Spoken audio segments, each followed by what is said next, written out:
मैंने दरवाज़ा खोला ही था कि दूसरी तरफ खामोशी ने चीख कर मुझे रोक दिया, जैसे दरवाजे के पीछे कोई चीज़ पहले ही से जानती थी कि मैं अंदर आने वाला हूँ। लेकिन मसला ये था कि मैं अंदर नहीं आ रहा था, मैं तो अंदर से बाहर निकलने की कोशिश कर रहा था, और जो चीज़ मेरे पीछे थी वो मुझे हर कीमत पर रोकना चाहती थी। ये सब इस रात शुरू हुआ जब बिजली अचानक चली गई। पूरा घर एकदम अंधेरे, मैं डूब गया और सिर्फ मेरी सांसों की आवाज़ बाकी रह गई। मैंने मोबाइल की टार्च ऑन की तो कमरे की दीवारों पर साए ऐसे हरकत कर रहे थे जैसे दीवारें खुद सांस ले रही हूँ। मुझे लगा शायद मेरी आंखों का धोखा है, लेकिन फिर दरवाजे के बाहर से हल्की सी दस्तक आई, जैसे कोई बहुत आहिस्तगी से अंगुलियों से दरवाज़ा छू रहा हो। मैंने पूछा कौन है, मगर जवाब में सिर्फ एक लंबी सांस सुनाई थी जो मेरे कान के बिल्कुल करीब से गुजरी हो। इस लम्हे मुझे यकीन हो गया कि बाहर कोई इंसान नहीं है, लेकिन फिर भी मैंने हिम्मत करके दरवाजे की तरफ कदम बढ़ाया। जैसे जैसे मैं करीब जाता गया, दस्तक की आवाज़ तेज़ नहीं हुई बल्कि ज़्यादा महतात हो गई, जैसे वो चीज़ जानती थी कि मैं आ रहा हूँ और वो मुझे महसूस कर रही थी। दरवाजे की हैंडल तक पहुँचते पहुँचते मेरे हाथ कांप रहे थे, और जब मैंने उसे पकड़ा तो यूं लगा जैसे दूसरी तरफ से किसी ने भी उसी वक्त उसे पकड़ लिया हो।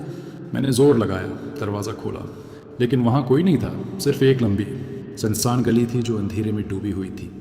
मैंने सुकून का सांस लिया ही था कि पीछे से मेरे ही घर के अंदर से एक और दस्तक आई। मैंने मड़कर देखा तो दरवाज़ा खुद ब खुद बंद हो चुका था, और इस बार दस्तक अंदर से हो रही थी। ये वो लम्हा था जब मुझे पहली बार एहसास हुआ कि शायद मैं बाहर नहीं था, शायद मैं पहले ही अंदर कैद हो चुका था, और जिसने दरवाज़ा खोला था वो मैं नहीं था। मैंने दरवाज़ा दोबारा खोलने की कोशिश की, मगर हैंडल ऐसे जाम हो गया जैसे किसी ने दूसरी तरफ से उसे पकड़ कर रोक लिया हो। अंदर से अब हल्की हल्की सरगोशियाँ आने लगी, मेरी ही आवाज़ में, जैसे कोई मेरे अल्फाज दोहरा रहा हो मगर गलत तरीके से। हर लफ्ज़ थोड़ा बिगड़ा हुआ, थोड़ा ताख़ीर से, जैसे कोई चीज़ मेरी आवाज़ सीख रही हो। फिर अचानक लाइट वापस आ गई, लेकिन रोशनी में घर वो नहीं था जिसमें मैं रहता था। दीवारें थोड़ी मुख्तलिफ थीं, कोने थोड़े ज़्यादा तारीक थे, और सबसे अजीब बात यह थी कि मेरी अपनी तस्वीर आईने में थोड़ी देर बाद हरकत करती थी। मैंने आईने के सामने हाथ उठाया, लेकिन मेरी तस्वीर ने हाथ पहले उठाया। मेरे अंदर खौफ अब सिर्फ जहन में नहीं था, वो मेरे जिस्म में फैल चुका था, जैसे खून के साथ साथ एक और चीज़ भी दौड़ रही हो जो मेरी नहीं थी। मैंने फ़ैसला किया कि मुझे उस घर से निकलना है, अभी इसी वक्त।